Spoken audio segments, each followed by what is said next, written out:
ব্যান্ডেল স্টেশনে ticket counter ভাঙচুর রুখতে গিয়ে আবার আক্রান্ত হয়েছে আরপিএফ। টিকিট কাটার লাইনে দাঁড়ানো নিয়েই মূলত ঝামেলা বাঁধে, কয়েকজন গালিগালাজ করতে থাকে বলে অভিযোগ। আরপিএফ সরাতে গেলে তাদের উপরে চড়াও হয়, কাঁচ ভেঙে আহত একজন বুকিং ক্লার্ক।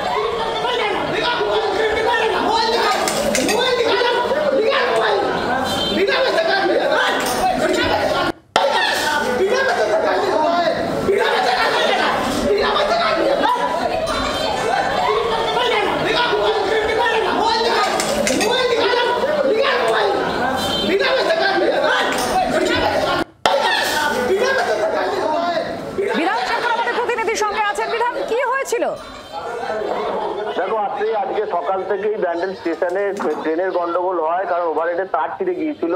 এর ফলে বেশ কিছু ট্রেন বাতিলও করা হয় এবং ব্যান্ডেলের যে স্টেশনে টিকিট কাউন্টার রয়েছে সেই টিকিট কাউন্টারে দীর্ঘ লাইন পড়ে এবং সেখানে টিকিট কাটা নিয়ে একটা বচসা শুরু হয়।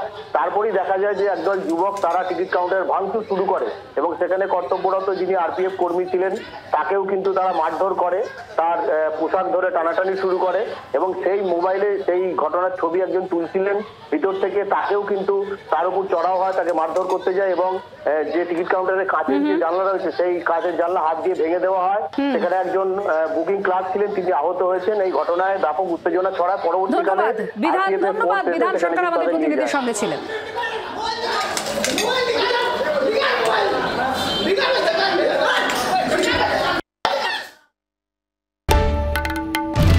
বাংলার আওয়াজ, বাঙালির আবেগ, জি 24 ঘন্টা।